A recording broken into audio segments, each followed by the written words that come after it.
At the end of part 1, we saw how God had twice been tempted by Satan and twice yielded to the temptations to, in the words of Job 2:3, ruin Job without any reason. As a result of being handed over to Satan for no reason, Job was beset by some of the worst things imaginable. For 36 chapters, God goes silent, and Job, along with some of his friends, attempts to puzzle through what has happened to him. Job's friends, his comforters, as they've come to be called, attempt to console him with notions of how what Job suffered must be according to some justice, because, after all, God is just. By the time the Job story had been written, Judaism had developed a notion of individual divine justice. The idea being that if one is a good person, a faithful follower of God and the rest, one will have success. Of course, this is a difficult notion to uphold when things go horribly wrong, as they did for Job.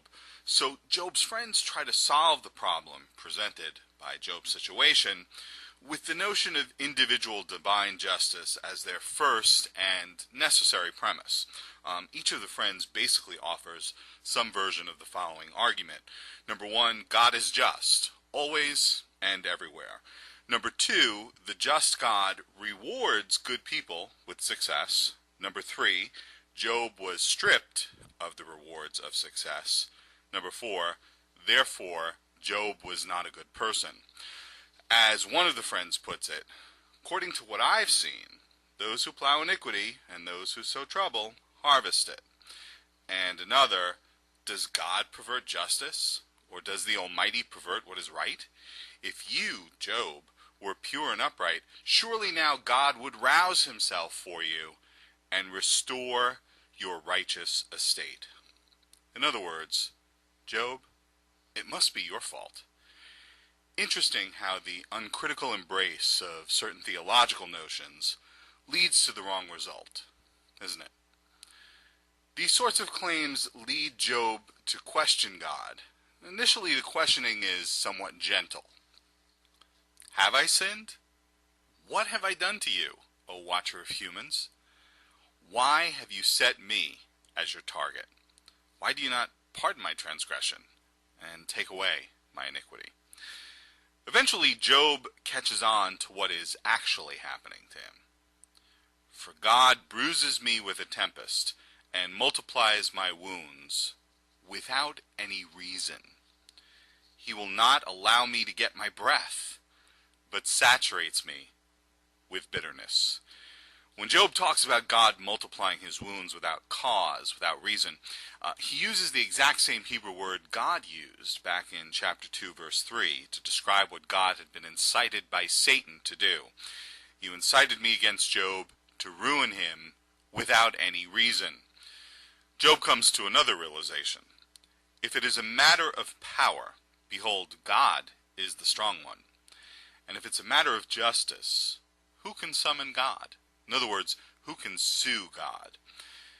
And then there is perhaps the most chilling realization of all for Job. Though I am blameless, God will declare me guilty. Job is realizing that this isn't about justice at all. Instead, it's about power. And because it's about power, Job loses even before he starts. Why? Because God has all the power here.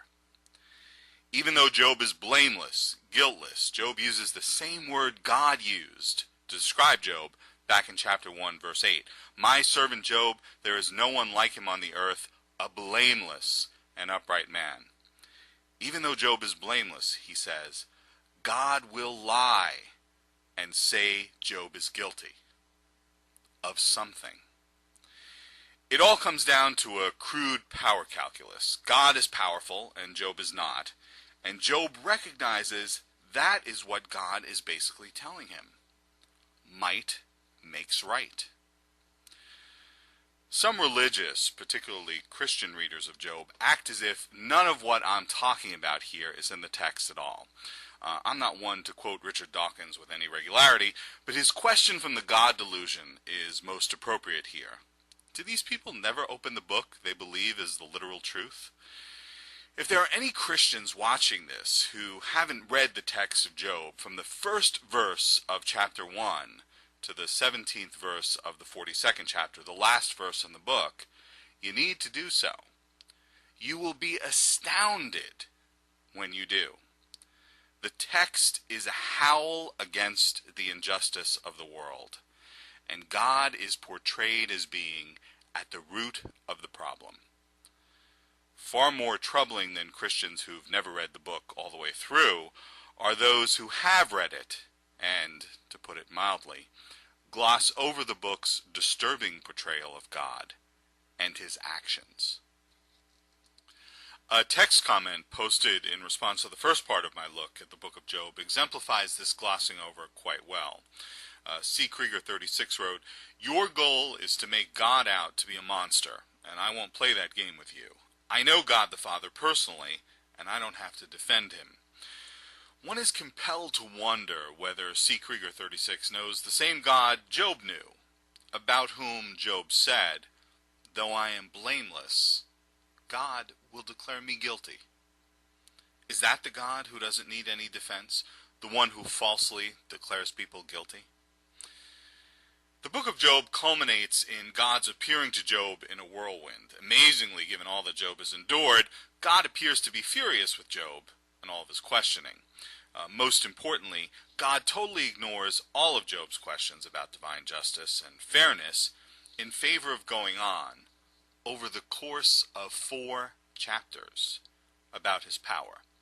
God refers to absolutely nothing about himself except his power. God repeatedly confirms what Job had figured out much earlier in the text, that God was saying, might makes right. God tells Job that only when Job can unleash a demonstration of power comparable to God's own will God take Job's objections seriously. God sarcastically challenges Job. "Deck yourself with grandeur and eminence. Clothe yourself in glory and majesty. Scatter wide your raging anger. See every proud man and bring him low. See every proud man and humble him, and bring them down where they stand. Bury them all in the earth. Hide their faces in obscurity. Then even I would praise you for the triumph your right hand won you." Of course, Job never questioned God's power. It was God's justice of which Job demanded an accounting. For Job and for the tradition he was defending, it was the simultaneity of justice and power that made God God. Absent either one, God is not God, at least not a God anyone should be interested in serving. God quickly disabuses Job of all that, portraying himself with withering sarcasm and towering bravado as an amoral and irresistible force who will not defend himself unless he is challenged by someone equally powerful. In sum, God has subjected a just, blameless man to torture without any reason. And for 4 chapters, God basically tells the person he did it to, "I did it because I could.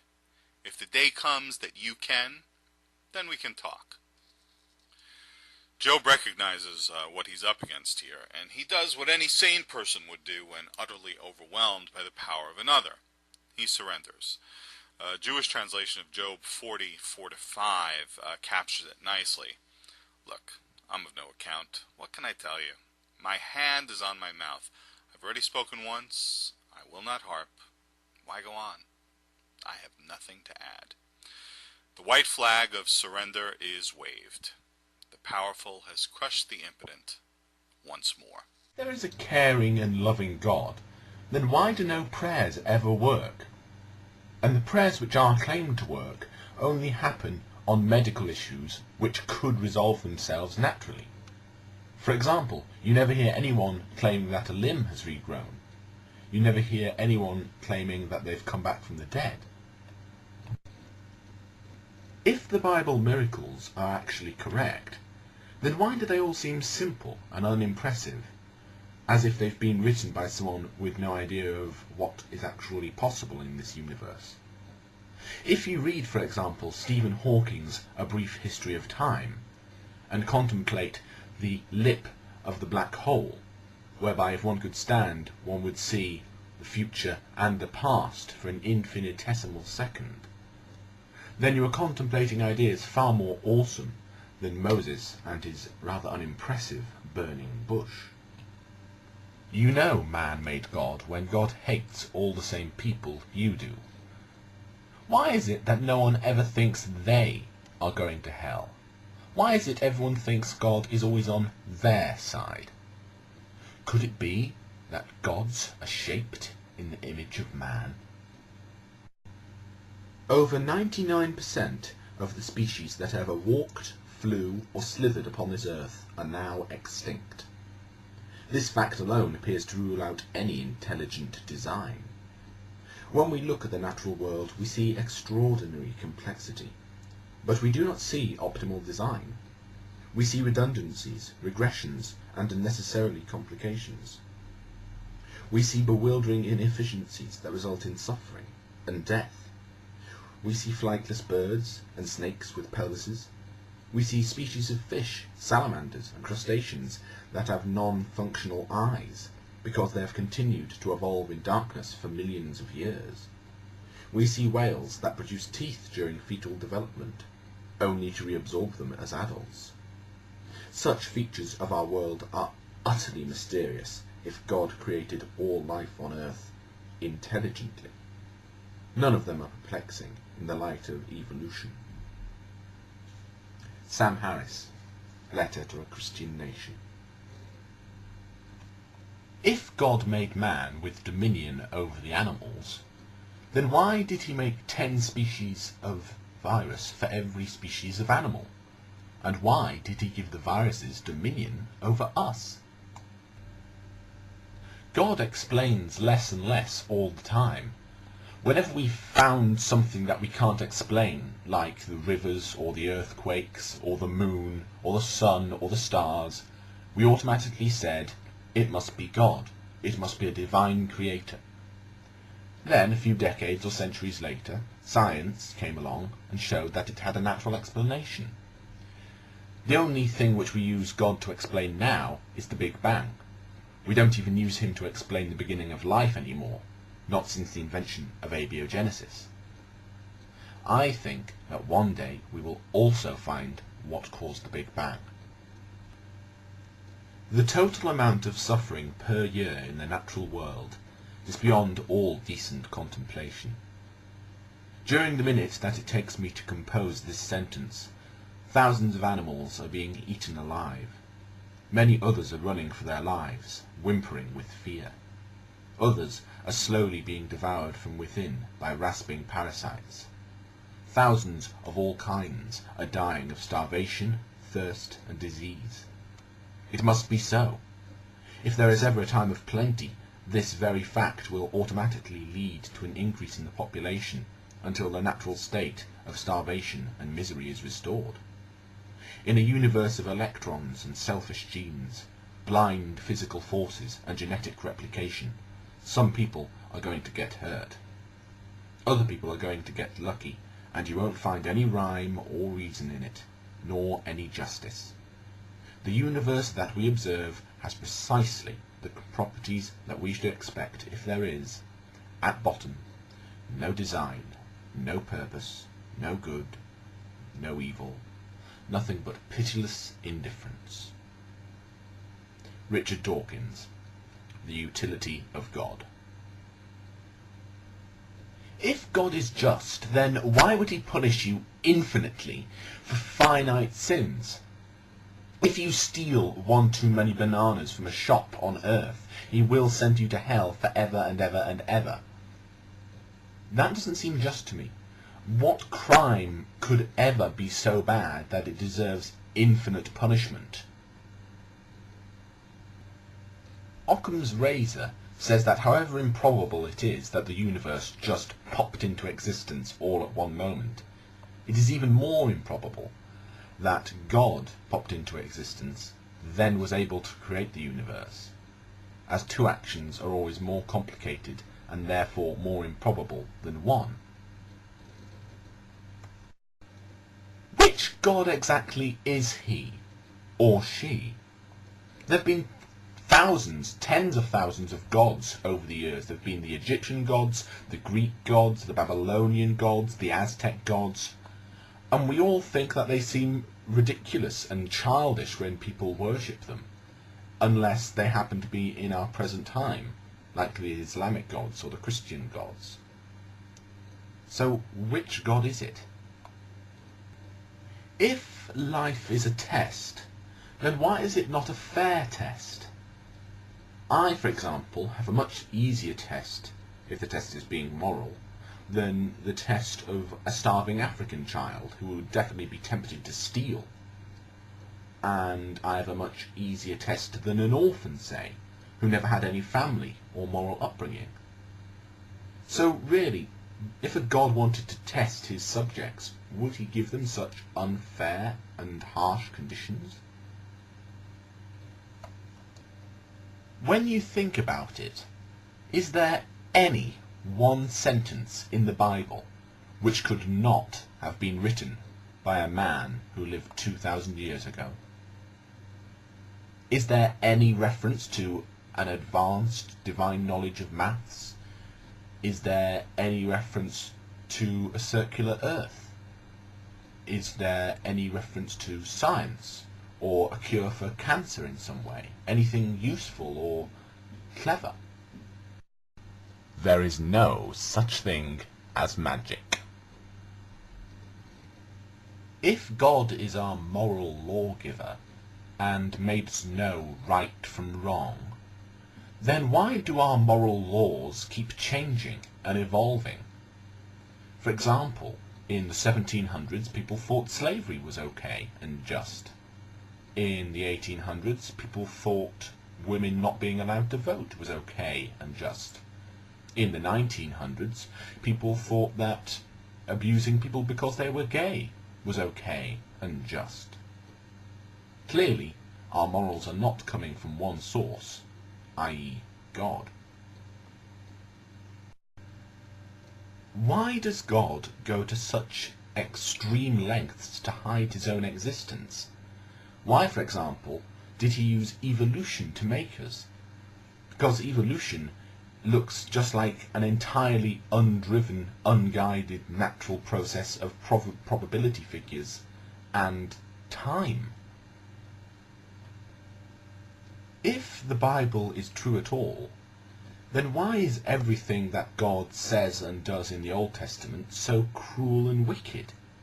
Why does he slaughter millions of people for not believing in him?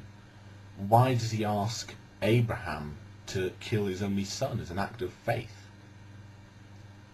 And even in the New Testament, Jesus invents hell and refuses to heal non-Jews.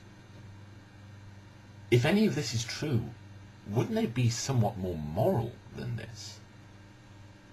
If God set up the universal constants and made all the laws of physics, then why are the religions so hostile to logic, reason, and scientific scrutiny? And why is 97% of the National Academy of Scientists atheist? You can disprove the soul quite easily. All you need is a willing volunteer and a brick. You get him, you hit him over the head, and he will wake up with a different soul. Why is it that miracles only happen to those who expect them? For example, the Virgin Mary only appears to Christians, but if you've never heard of Ra, the Egyptian sun god, then Ra will not appear to you. There are tribes in the Amazon rainforest who Jesus has never appeared to in a dream or a vision, because they don't know he exists. He only appears if you want him to appear. Someone on YouTube called Non-Stamp Collector recently came up with a good name for God, which I quite like, so I'll share it with you now. The thing that made the things for which there is no known maker, and that causes and directs the events for which we cannot otherwise explain, and that doesn't need to have been made, and is the one thing from which you can ask for things which no human can give, and without him we cannot be fully happy, and is unlimited by all the laws of physics, and has never begun, and will never finish, and is invisible but actually everywhere at once, and is so perfect that even if he killed millions of people, including babies, he'd still be perfect, and who is so powerful and magical that he could even make a virgin pregnant if he wanted to.